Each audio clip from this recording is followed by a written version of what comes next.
ಇದೆ. 106 ಕೋಟಿ ವಂಚನೆ ಮಾಡಿದ್ದೀರಾ, ಎಕ್ಸ್ ಆರ್ಮಿ ಅವರಿಗೆ ಚೀಟ್ ಮಾಡಿದ್ದೀರಾ ಅಂತ ಹೇಳಿ ಆರೋಪ ಇದೆ. ಅದ್ರ ಬಗ್ಗೆ ನೀವೇನು ಕ್ಲಾರಿಫಿಕೇಶನ್? ಇಲ್ಲ ಸರ್, ಅವ್ರು ಹೇಳಿದ್ದು 50% ಕರೆಕ್ಟೇ. ಬಟ್ ಇದು ಯೂನಿಯರ್ ಕಾಯಿನ್ ಬಂದು UK ಕಂಪನಿ, UK ಅಂದರೆ ಲಂಡನ್ನಲ್ಲಿದೆ ಕಂಪನಿ. ನಾವು ಕ್ರಿಪ್ಟೋ ಕರೆನ್ಸಿಯಲ್ಲೇ ನಾವು ಮಾರ್ಕೆಟಿಂಗ್ ಮಾಡಿದೆ. ನಮ್ಮ ಜನ ಒಂದು 10 ಜನ ಮಾರ್ಕೆಟಿಂಗ್ ಎಲ್ಲ ಮಾಡಿದ್ದಾರೆ. ಅವ್ರ ಕೆಳಗಡೆ ಒಂದು 1000 ಜನ ಬಂದಿದ್ದಾರೆ, ಇನ್ವೆಸ್ಟ್ ಮಾಡಿದ್ರೆ ರಿಟರ್ನ್ ಹೋಗಿದೆ ಎಲ್ಲರಿಗೆ.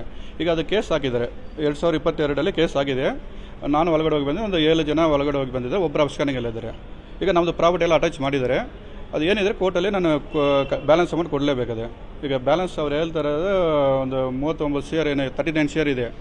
ಅದೆಲ್ಲ ಒಂದು 10 ಶೇರ್ ಆಲ್ರೆಡಿ ಪ್ರಾಪರ್ಟಿ ಅಟ್ಯಾಚ್ ಮಾಡಿದ್ದಾರೆ.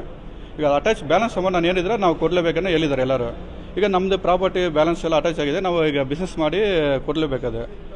ಈಗ ಇವರು ಬಂದು ನಮ್ಮ ಹತ್ರ ಬಂದು ಪ್ರಾಬ್ಲಮ್ ಮಾಡ್ತಾ ಇದ್ರೆ ನಾನು ಬಿಸ್ನೆಸ್ ಮಾಡೋಕ್ಕಾಗಲ್ಲ, ನಾನು ಇಲ್ಲಿ ಇರೋಕ್ಕಾಗಲ್ಲ. ಈಗ ಅವರಿಗೆ ಊಟ ಮಾಡಲಿಕ್ಕೆ ಕಷ್ಟ ಆಗ್ತಾ ಇದೆ ಅಂತ ಪರಿಸ್ಥಿತಿ. ಸರ್ ಈಗ ಮೋಸ ಮಾಡಿದ್ದೀರಾ, ಏನಾದರೂ ಕೊಡಿ ಅಂತ ಕೇಳ್ತಾರೆ. ಸರ್ ಕರೆಕ್ಟ್ ಸರ್, ಈಗ ನಾವು ಒಬ್ಬನೇ ಮೋಸ ಮಾಡಿಲ್ಲ ಇದರಲ್ಲಿ. ಈಗ ಚೈನ್ ಲಿಂಕಲ್ಲೇ ಬರ್ತಾರೆ. ನೀವು ಕೆಳಗಡೆ ಒಂದು 10 ಜನ ಇದ್ರೆ ಮೇಲ್ಗಡೆ ಒಂದು 1000 ಜನ ಇರ್ತಾರೆ. ಎಲ್ಲರೂ ಕೆಳಗಡೆ ಮೇಲೆ ಬರ್ತಾರೆ. ನನಗೆ ಡೈರೆಕ್ಟಾಗಿ ಬಂದಿಲ್ಲ. ಈಗ ನನ್ನೇ ಟಾರ್ಗೆಟ್ ಮಾಡಿ ನಾನು ಒಬ್ಬನೇ ಅಟ್ಯಾಕ್ ಮಾಡ್ತಾ ಇದ್ರೆ ಸರ್, MD ನಾವಿಲ್ಲ ಸರ್. ಅದು ನಾವು ವಿಡಿಯೋ ಎಲ್ಲ ತೋರಿಸಿದ್ದೀನಿ. ಅದು ಕಂಪನಿ ರಿಜಿಸ್ಟರ್ UK ಆಗಿದೆ, ಎಲ್ಲ ಪ್ರೂಫ್ ನಾವು ಕೊಟ್ಟಿದ್ದೀನಿ ಅವರಿಗೆ. ಈಗ ಸುಮ್ಮನೆ ನಾನು ರಿಯಲ್ ಎಸ್ಟೇಟ್ ಆಫೀಸ್ 15 ವರ್ಷ ಮಾಡ್ತಾ ಇದ್ದೀನಿ. ಸರ್ ಹೆಂಗಂದ್ರೆ ಈಗ ಡೈರೆಕ್ಟ್ ನನ್ನ ಪೇಸ್ ವ್ಯಾಲ್ಯೂ ಕೊಟ್ಟಿಲ್ಲ. ಈಗ ನೀವು ಫ್ರೆಂಡ್ಸ್ ನಿಮ್ಮ ಜೊತೆ ಬರ್ತಾರೆ, ನಿಮ್ಮ ಫ್ರೆಂಡ್ಸ್ನಿಂದ ಮೇಲೆ ಬರ್ತಾರೆ, ಕರ್ಕೊಂಡು ಬರ್ತಾರೆ. ಅದು ಅಮೌಂಟ್ ಆಗಿದೆ, ನಾನು ರಿಟರ್ನ್ಸ್ ಕೊಟ್ಟಿದ್ದೀನಿ, ನಾನು ಪ್ರೂಫ್ ಎಲ್ಲ ಕೊಟ್ಟಿದ್ದೀನಿ, ಸ್ಟೇಟ್ಮೆಂಟ್ ಎಲ್ಲ ಕೊಟ್ಟಿದ್ದೀನಿ. UOW ಹತ್ರ ಕೃಷ್ಣಗಿರಿಯಲ್ಲಿ ಕೇಸ್ ಆಗಿದೆ.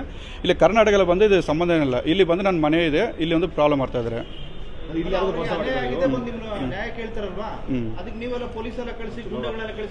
ಆದ್ರೆ ನಾನು ಏನು ಮಾಡಿಲ್ಲ ಸರ್. ನನಗೆ ಮನೇಲಿ ಪ್ರಾಬ್ಲಮ್ ಬಂದು ನಾನು ಕೇಸ್ ಆಗಿದ್ದೀನಿ. ಇಲ್ಲಿ ಏನಿದ್ರೆ ನೀವು ಕೋರ್ಟಲ್ಲಿ ನೋಡ್ಕೊಳ್ಳಿ. ಇಲ್ಲಿ ನಮ್ಮ ಮನೆ ಹತ್ರ ಯಾರು ಪ್ರಾಬ್ಲಮ್ ಮಾಡಬೇಡ ಹೇಳಿದ್ದೀನಿ. ಈಗ ಅವ್ರು ಹೇಳ್ತಾರೆ ತಮಿಳ್ನಾಡಲ್ಲಿ ಮೋಸ ಮಾಡಿ ಮತ್ತೆ ಇಲ್ಲಿ ದೊಡ್ಡ ಮಂಗಲ ಈ ಕಡೆ ಸುತ್ತಮುತ್ತ ಹೆಬ್ಬಗುಡಿ ಇಲ್ಲೆಲ್ಲ ರಿಟೈರ್ಡ್ ಏನು ಆರ್ಮಿ ಇರ್ತಾರಲ್ಲ, ಅವರೆಲ್ಲ ಟಾರ್ಗೆಟ್ ಮಾಡಿ ನೀವು ಸರ್ ನಾವು ಡೈರೆಕ್ಟ್ ಆಗಿ ಸರ್ ಯಾರ ಹತ್ರ ಹೋಗಿ ಕ್ಯಾಂಪೇನ್ ಮಾಡಿಲ್ಲ. ಫಸ್ಟ್ ಪಾಯಿಂಟ್ ಇದೆ. ಅವರೇ ಬಂದು ಇನ್ವೆಸ್ಟ್ ಮಾಡಿದ್ದಾರೆ, ರಿಟರ್ನ್ಸ್ ಕೊಟ್ಟಿದ್ದಾರೆ, ಏನೋ ಬ್ಯಾಲೆನ್ಸ್ ಇದ್ರೆ ಕೋರ್ಟಲ್ಲಿ ಕೇಸ್ ಹಾಕಿದ್ದಾರೆ ಸರ್. ಹಂಗೆ ಹೇಳಿಲ್ಲ ಸರ್. ಈಗ ಕೇಸ್ ಹಾಕಿದ್ದಾರೆ, ಕೇಸ್ ಹೋಗ್ತಾ ಇದೆ. ಈಗ ಅದೇನೇ ಕೋರ್ಟಲ್ಲಿ ನೋಡ್ಬೇಕಾದ್ರೆ ಈಗ ನನ್ನ ಹತ್ರ ಬಂದು ಡೈರೆಕ್ಟ್ ನೀವು ಒಬ್ಬನೇ ಕೊಡ್ಬೇಕು, ನಾನು ಹೆಂಗೆ ಕೊಡೋಕ್ಕಾಗತ್ತೆ? ಎಷ್ಟು ಕೋಟಿ ಸರ್ 39 ಶೇರ್ ಹಾಕಿದ್ದಾರೆ ಸರ್. ಅವರು ಹೇಳ್ಬೋದು ಸರ್, ಅದು ಪ್ರೂಫ್ ಇದ್ರೆ ತೋರ್ಸಕ್ಕೆ ಹೇಳಿ ಸರ್. ಸರ್ 800 ಕೋಟಿ ಅಷ್ಟು ಅಮೌಂಟ್ ಇದ್ರೆ ನಾನೇನು ಸರ್ ಇಲ್ಲಿದ್ದೀನಿ. ಈಗ ನಿಮ್ಮ ಕಂಪನಿ 32 ಜನ ಡೆತ್ ಆಗಿದ್ದಾರೆ ತಮಿಳ್ನಾಡು, ಹೌದಾ? ಇಲ್ಲ ಸರ್, ಅದ್ರಲ್ಲಿ ಏನಿಲ್ಲ ಸರ್. ಒಂದು ಪ್ರೂಫ್ ತೋರ್ಸಕ್ಕೆ ಹೇಳಿ ಸರ್. ನನಗೆ ಒಂದು ಎಲ್ಲ ಫೇಕ್ ನ್ಯೂಸ್ ಅದಲ್ಲ. ಈಗ 800 ಕೋಟಿ ಇದ್ರೆ ನಾನೇನು ಸರ್ ಇಲ್ಲಿದ್ದೀನಿ. ಈಗ ನಾನೇನು ಇಲ್ಲಿ ಬಂದು ನಿಂತ್ಕೊಂಡು ನಿಮ್ಮ ಹತ್ರ ಇದು ಮಾತಾಡ್ತಿದ್ದೀನಿ. ಸೊ MD ಬಂದು ಜಾರ್ಜ್ ಅಂತ, ಅದು ವಿಡಿಯೋ ಇದೆ, ಅವರು ಮಾತಾಡಿದೆ. ಪ್ಲಸ್ ನಾವು ಇದು ಸ್ಟೇಟ್ಮೆಂಟ್ ಕೊಟ್ಟಿದ್ದೀನಿ ಅವರಿಗೆ. ಕಂಪನಿ ರಿಜಿಸ್ಟರ್ ಎಲ್ಲ UK ಆಗಿದೆ. UK ಅವರು ಲಂಡನ್. ಬೇಕಾದ್ರೆ ನಿಮ್ಮ ಮೇಲ್ ಐಡಿ ಕೊಡಿ, ನಾನು ನಿಮ್ಗೆ ಎಲ್ಲ ಡೀಟೇಲ್ ವಾಟ್ಸಪ್ ಮಾಡ್ತೀನಿ. ವಿಡಿಯೋಸ್ ಏನೇನು ಬೇಕಾ, ನಮ್ಗೆ ಕಂಪ್ಲೇಂಟ್ ಕಾಪಿ. ಸೊ ಈಗ ನಾನು ಸರ್ ಕಂಪ್ಲೇಂಟ್ ಕೊಟ್ಟಿದ್ದಾರೆ, ಅದು ಕಂಪ್ಲೇಂಟಲ್ಲೇ ನೋಡ್ಬೇಕು.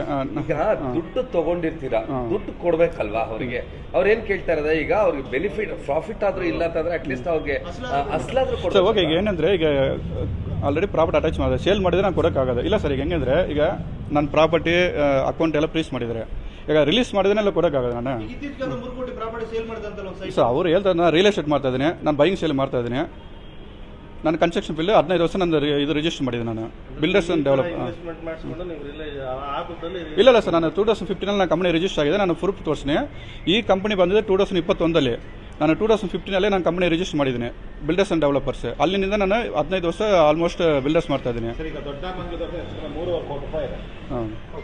ಸೊ ಅವರು ಡೈರೆಕ್ಟ್ ಯಾರು ನಮ್ಮ ಹತ್ರ ಬಂದು ಮಾಡಿಲ್ಲ ಸರ್. ಅದು ಅವರು ಚೈನ್ ಲಿಂಕ್ ಯಾರೋ ಶ್ರೀನಿವಾಸನ್ ಇದ್ದಾರೆ, ಅವ್ರ ಮೂಲಕ ಬಂದಿದ್ದಾರೆ. ಇಲ್ಲ ಅವ್ರಿಗೆ ಗೊತ್ತೇ, ಅವರ ಕೇಸಲ್ಲಿ ಇದ್ದಾರೆ. ಸೊ ಅವರು ಒಂದು ಲೀಡರ್ ಸರ್. ಅವರು ಇಲ್ಲ ಸರ್, ಅವರು ಬಂದು ಹೆಂಗೆ ಅವ್ರ ಕಲೆಕ್ಷನ್ ಅಮೌಂಟ್ ಅವ್ರು ಎತ್ಕೊಂತಾರೆ ಅವರು ಡೈರೆಕ್ಟಾಗಿ. ನಮ್ಮ ಹೆಸರು ಅರುಣ್ ಕುಮಾರ್ ಅಂತ, ಹೊಸೂರಲ್ಲಿ ಇದು ಮಾಡ್ತಾರೆ ರಿಯಲ್ ಎಸ್ಟೇಟ್. ಶ್ರೀನಿವಾಸ್ ನೀವೆಲ್ಲ ಒಟ್ಟಿಗೆ ಇದು ಮಾಡಿದ್ರಲ್ಲ ಸರ್? ಶ್ರೀನಿವಾಸ್ ಸ್ಟ್ರಕ್ಚರ್ ಹೇಳಿ ನೋಡೋಣ. ಏಜೆಂಟ್ ಫೀಲ್ಡ್ ಅಂತ ಹೇಗೆ ಸ್ಟ್ರಕ್ಚರ್ ಹೇಳಿ ಮತ್ತೆ ಏನ್ ಬರುತ್ತೆ ಸ್ಟ್ರಕ್ಚರ್ ಹೇಳಿ. ಯಾವ ಬೇಸ್ ಅಲ್ಲ ನೀವು ಚೈನ್ ಲಿಂಕ್ ಕೇಳ್ತಾ ಇದ್ದೀರಲ್ವಾ, ಸ್ಟ್ರಕ್ಚರ್ ಹೆಂಗ್ ಬರುತ್ತೆ ಅಂತ. ಅಗ್ರಿಮೆಂಟ್ ಮತ್ತೆ ಚೆಕ್ ಎಲ್ಲ ಕೊಟ್ಟಿದ್ದೀವಿ. ಸೊ ಹೌದು ಸರ್, ನನಗೆ ಡೈರೆಕ್ಟ್ ಇನ್ವೆಸ್ಟ್ಮೆಂಟ್ ಚೆಕ್ ಕೊಟ್ಟಿದ್ದೀನಿ. ಅವ್ರು ಅದು ಕೇಸ್ ಹಾಕಿದ್ದಾರೆ, ಅದು ಬ್ಯಾಲೆನ್ಸ್ ಏನಂದ್ರೆ ನಾನು ಕೊಡ್ತೀನಿ. ಅದು ನಾನು ಯಾರು ಮಾಡಿಲ್ಲ ಕರ್ನಾಟಕದಲ್ಲಿ, ತಮಿಳ್ನಾಡು ಮಾಡೀನಿ. ತಮಿಳ್ನಾಡಲ್ಲಿ ಏನೇನಿದೆ ನಾನು ಸೆಟ್ಲ್ಮೆಂಟ್ ಕೊಟ್ಟಿದ್ದೀನಿ. ಸರಿ ಸರ್, ಥ್ಯಾಂಕ್ ಯು. ಅಲ್ಲ ಈಗ ನಿಮ್ಮ ಪ್ರಾಪರ್ಟಿಗಳು ಒಂದೊಂದೇ ಡಿಸ್ಪೋಸ್ ಮಾಡ್ಕೊಂಡು ನೀವು ಹೋಗ್ತಾ ಇದ್ದೀರಿ ಹೌದಾ? ಹಂಗಿಲ್ಲ ಸರ್, ನಾನು ರಿಯಲ್ ಎಸ್ಟೇಟ್ ಮಾಡ್ತಾ ಇದ್ದೀನಿ. ಒಂದು ಅರ್ಥ ಮಾಡ್ಕೊಳ್ಳಿ ಎಲ್ಲರೂ. ಈಗ ನಾನೀಗ ಬೈ ಮಾಡ್ತೀನಿ ಇವತ್ತು, ಸೇಲ್ ಮಾಡ್ತೀನಿ. ಈಗ ರಿಯಲ್ ಎಸ್ಟೇಟ್ ನಾನು ಇದೇ ಮಾಡ್ತಾ ಇದ್ದೀನಿ ಸರ್. ನಮಸ್ತೆ ಇವರೇ